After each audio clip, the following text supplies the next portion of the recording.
Hello, how's it going? Hope you're all well. 2 days ago in our household, we had something inexplicable happen. For close to 2 hours, we had peace and quiet. There was just basically silence, which for the middle of the summer holidays is... I don't know what happened. There was just no screaming.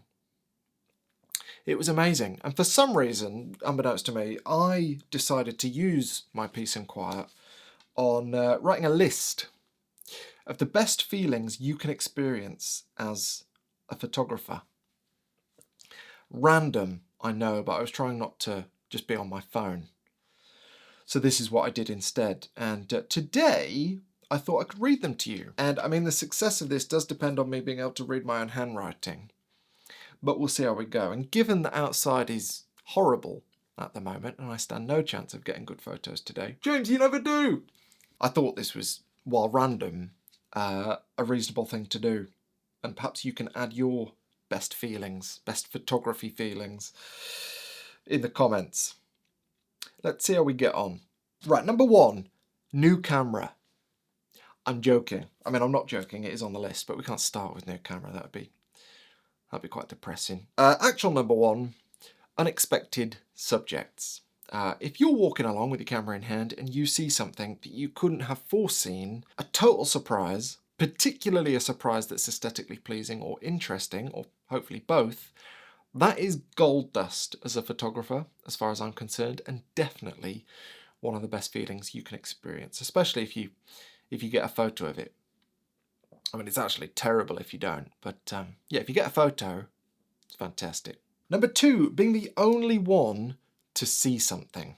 One of the best things about photography, I think, is that you often put yourself in positions that you wouldn't put yourself in if you didn't have a camera with you. And often those things are beautiful or interesting because you wouldn't be there otherwise. And if you're on your own, then by definition a lot of the time, you're going to be the only one to see those things with your own eyes. What a privilege. Again, particularly if you get a photo. Not so good if you mess the photo up, but yeah, kind of amazing. Point number 3, shared ecstasy. That doesn't sound right. Basically the polar opposite of the last point. Some of my favourite memories in photography have been when I've been shooting with other people, when I've been running workshops, for example, and we've seen something incredible, and you lock eyes with another person, and you can tell that both of you are thinking, did we just witness that? And on the big polar trips that we've done in the past, you walk into the bar at night on the ship, and the atmosphere is just electric because of what you've all experienced together. That's incredible. So yes, I love shooting on my own, but I also love shooting with other people.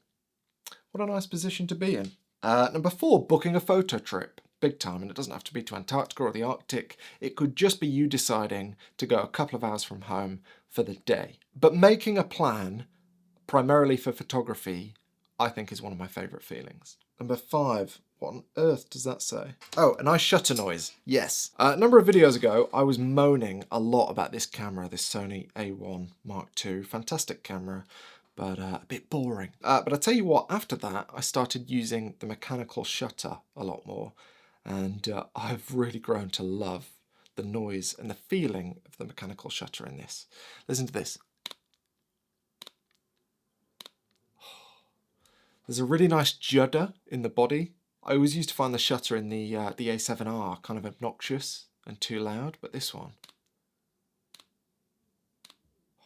Long live mechanical shutters. Number 6, a good grip. If you've watched this channel before, you'll have heard me talk about ergonomics of cameras particularly a lot. And I think a good grip is worth potentially a lot of money. If a camera fits well in your hand, I think you'll use it more, and I think you'll use it better. And something that fits snugly is just, yeah, again, a joy. Number 7, finding a location you fall in love with.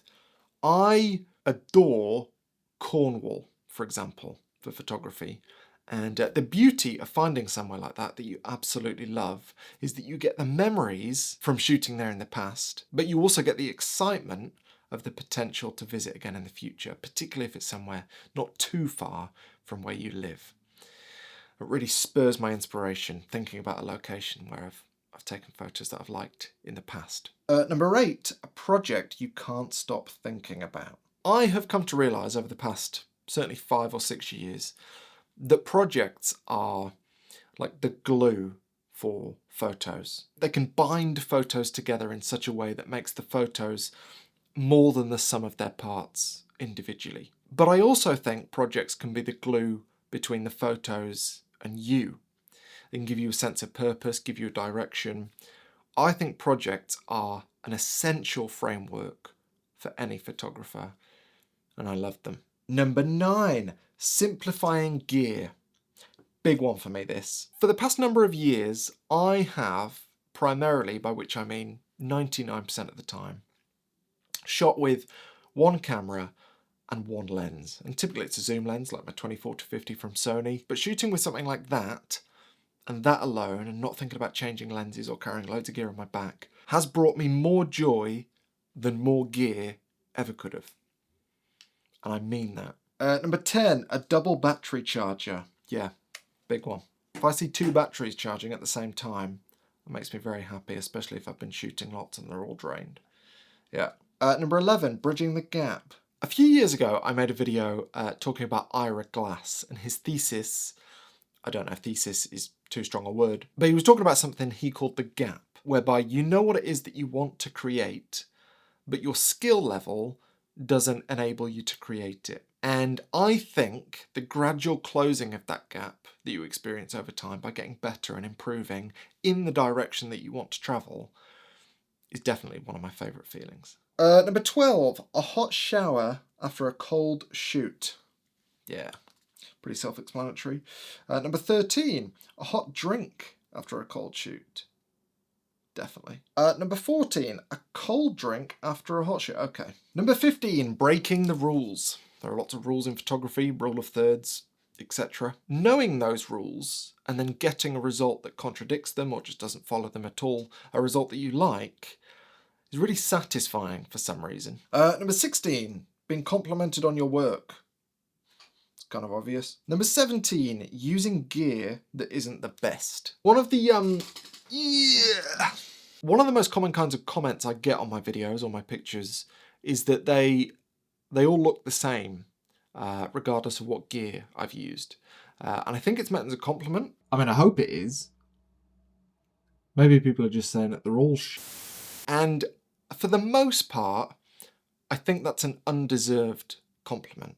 Because of course they look the same. My eye wants certain things, so I'll edit the photos I take regardless of the cameras in a certain way. I will shoot certain kinds of subjects in a particular way. And the camera and the capability of that camera is a very tiny percentage of what goes into making a photo in that regard. Nevertheless, for some reason, even though I know that, it always fills me with a little bit more pride getting a photo that I'm proud of with a camera like this versus a top-of-the-line flagship Sony. Don't know why. Number 18, big one. First time seeing your work in print. And I would add to that actually, all the other times as well. So I have little print sessions, probably a couple of times a week in this room with this ginormous printer. And every time I print something out, one of my photos that is, I mean, it's a cliche, but I do feel like that is the process finished. Even if I've seen that photo before in print, there is something final about making your photo tangible. And pixels to paper seems to do that for me.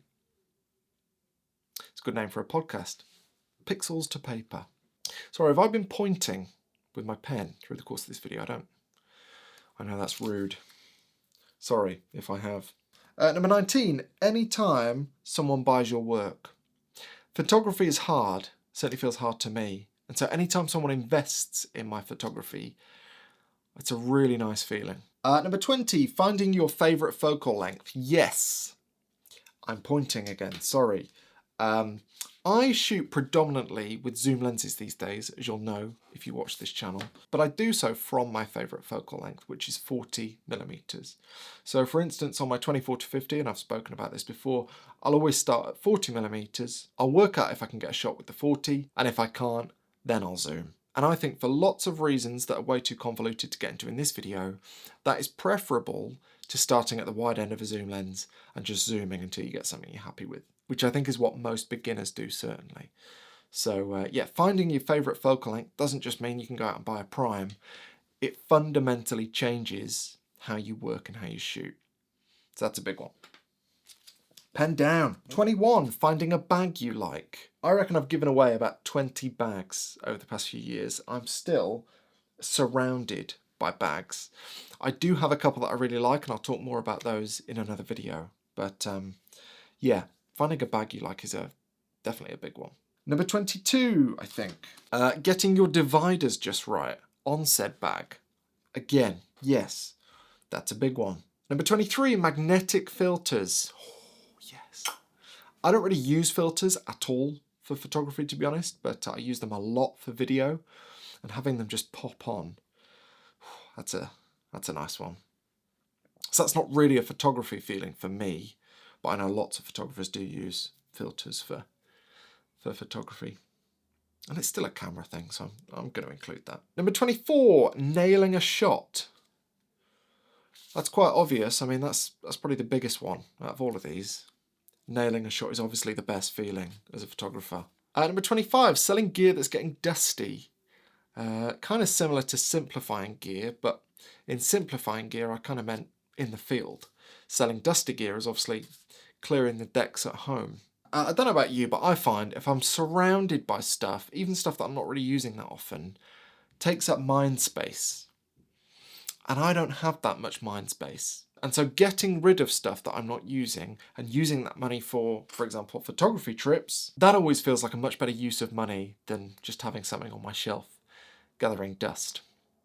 You know where I'm going with this. And so a big thank you to MPB for sponsoring this week's video. And I think they are the best place to sell your camera equipment online. You can go on their website and get a quote instantly for your stuff, and if you're happy with that quote, they will arrange for a courier to come to your house to collect it, and then once they've received it, they'll assess it very quickly, and they'll also pay you very quickly. As far as I'm concerned, it's a fantastic service that does away with all the faff that is usually associated with selling your kit. There's no insurance to worry about, no couriers to worry about, no disputes to worry about, no questions to worry about, no big long detailed listings to worry about, no photographing the kit to worry about. It's quick, it's easy, it's fantastic. So if you want to get rid of some stuff that's collecting dust, definitely do so through MPB. And it's also a fantastic place to buy used camera equipment. Is MPB, and you can save yourself lots of money by doing so, and you can do so safe in the knowledge that everything comes with a warranty. So yeah, check MPB out if you're interested, and big thank you to them for their continued support of the channel. Number 26, getting your film back. I haven't scanned any of these yet, but as you can see, I've been shooting a bit of film this summer, and I'm excited to see how these turn out. But I always like looking at the developed film. Kind of reminds me what I've been shooting. Because that's the beauty of film, you sort of forget until you see your film back. Which is a bit terrifying, mind, when it's medium format and therefore very expensive. Number 27, the pang. The pang of inspiration from a photo book. Yes, photo books are one of my favourite ways to while away time. Apart from writing lists, obviously. Number 28, a formatted card. I do enjoy that. Number 29, fast cards. Yes, I just used to think cards were cards, but actually fast cards, particularly when you stick them in your computer and you're taking stuff off the card onto your computer, a fast card is a nice thing when you're importing thousands of photos or lots and lots of footage. Yeah, you feel like you get your life back. They're expensive, but yeah. Number 30, learning a new technique. Kind of leans into the bridging the gap one that I was talking about earlier. These are handwritten. It's not a tightly curated list, as you can probably tell. Number 31, when a preset works perfectly. Oh, yeah. Doesn't happen very often that you don't have to tweak the white balance or the exposure or anything else. But when it does happen, oh, a one-click edit. That's lovely. Number 32, watching someone better than you. Big time. A couple of months ago when I went to Istanbul There are a big group of us, and mostly street photographers as well, and they all pretty much do more street photography than me. And it was an absolute joy to watch all of them work. I learned so much. So anytime you can spend with someone who is more experienced than you at any given genre of photography, that's a good thing, I think. Number 33, when the light hits. Oh, yes. Especially if the light only lasts like 30 seconds, but you nail a shot.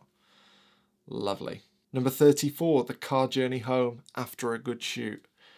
Oh, the satisfaction. I don't even care about traffic if I've got some good photos. Right, rattling through these now. Number 35, beating the weather. If you outlast a horrible rainstorm or thunder or whatever, and you stay out, and then it's worth staying out, that's lovely. That always feels like a big win. Number 36, forgetting to eat. If I forget to eat, it means I've been having fun. So that's what I try and think when I'm completely starving and trying to find somewhere that's got food. I think, well, at least I've had an unbelievable day, because I don't forget to eat lightly. Number 37, backing up. It's a real safety net feeling. I enjoy that. Number 38, a clean sensor. Yes, definitely, especially when you know how to do it. The first time I cleaned a sensor with a swab was, I wouldn't put that down as a good experience. Absolutely terrifying. But it's not something to be scared of. Lots of videos on YouTube if you're not sure how to do it. It's very simple. You won't mess it up. Number 39, dropping your camera, but then finding out it's fine. Number 40, I honestly can't read that. Adding grain to your photos, yes, that's it. Yeah, the past couple of years in particular, I have experimented with playing around with grain. And I do find it a really effective way to just take off the clinical edge of modern cameras. Number 41, oh my word, giving away photos, that's it. Lots of my photos include people. And if I end up walking past those people, I'll often stop them if I've got time and ask them if they would like me to send them that photo. I'll obviously show them the photo first. And I would say 50% of people look at me like I'm mad. Like, why would I want that? And the other 50% at least pretend to be interested and say, oh, yeah, and they'll give me an email address. Might not be the right email address, but they'll give me an email address to make me go away, I think, a lot of the time. But yeah, the feeling of giving someone a photo that might at some point mean something to them, even if they're just a silhouette in the photo, is nice, I think. And I guess that's especially true if you're like a portrait photographer. I don't really take too many portraits, but if I did, I'd give away the photo and that would give me a nice feeling. Number 42, cleaning salt off my camera. Oh yes. I shoot at the coast quite often, and the feeling of using a microfiber wet cloth to just get the salt off gives me peace of mind. Salt will wreak havoc on cameras and anything electronic really, even if they're weather sealed. So yeah, getting the salt off always feels good. And then last one, number 43, USB-C everything. Yeah, what a time we live in. You only need to take one cable with you everywhere you go. That's lovely. I'm going to stop this now because I've been going far too long. If you can think of anything else, other good feelings, then please add them in the comments. That would be fun to read. And hopefully this was enjoyable. I don't know what this has been. Weird, really. Random. But yeah, thanks for watching in any case. Oh, number 44, new camera.